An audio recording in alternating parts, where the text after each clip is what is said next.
ஆவடி காவல் ஆணையர் அலுவலகத்துக்கு உட்பட்ட புதிதாக அயப்பாக்கம் காவல் நிலையத்தை அமைச்சர் சாமு நாசர், ஆவடி காவல் ஆணையர் கி. சங்கர், திருவள்ளூர் மாவட்ட ஆட்சியர் புதிய கட்டிடத்தை ரிப்பன் வெட்டி பொதுமக்கள் பயன்பாட்டிற்கு கொண்டு வந்தனர். தமிழ்நாடு முதலமைச்சர் அவர்களின் ஆணைப்படி ஆவடி காவல் நிலைய ஆணையரகம் ஆவடி காவல் மாவட்டத்தின் கீழ் செயல்பட்டு வந்த T10 திருமுல்லைவாயல் காவல் நிலையம் மக்கள் தொகை பெருக்கம் மற்றும் எல்லை பராமரிப்பு காரணமாகவும் குற்ற சம்பவங்களை கட்டுப்படுத்தி சட்ட ஒழுங்கை பராமரிக்கவும் பொதுமக்கள் மற்றும் காவல்துறையினர் எளிதாக தொடர்பு கொள்ளும் வகையில் இரண்டாக பிரித்து ஆவடி காவல் ஆணையரகத்தின் 30% சட்ட ஒழுங்கு காவல் நிலையமாக அயப்பாக்கம் காவல் நிலையத்தை வெளிநாடு வாழ் தமிழர்கள் நலத்துறை அமைச்சர் சாமு நாசர் அவர்கள் ரிப்பன் வெட்டி புது கட்டிடத்தை குத்துவிளக்கு ஏற்றி தொடங்கி வைத்தார். இந்நிகழ்ச்சியில் ஆவடி காவல் ஆணையாளர்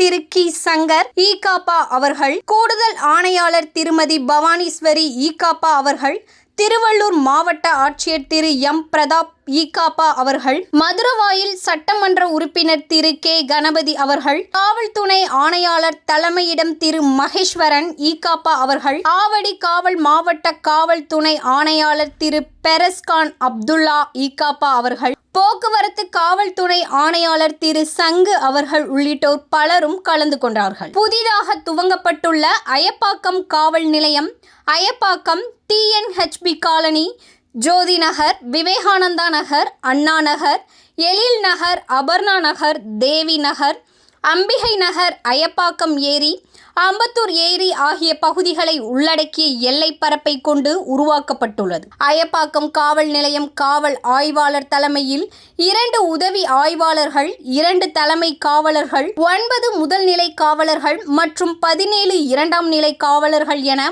மொத்தம் 31 காவல் ஆய்வாளர்கள் தமிழக அரசின் உத்தரவுப்படி ஆவடி காவல் ஆணையாளர் திரு கி. சங்கர் ஈகாப்பா அவர்களால் நியமனம் செய்யப்பட்டு இன்று முதல் பொதுமக்கள் பயன்பாட்டிற்கு கொண்டு வந்தனர். இந்நிகழ்ச்சியில் திரளாக அரசு அதிகாரிகளும் காவல்துறை அதிகாரிகளும் பொதுமக்களும் கலந்து கொண்டனர்.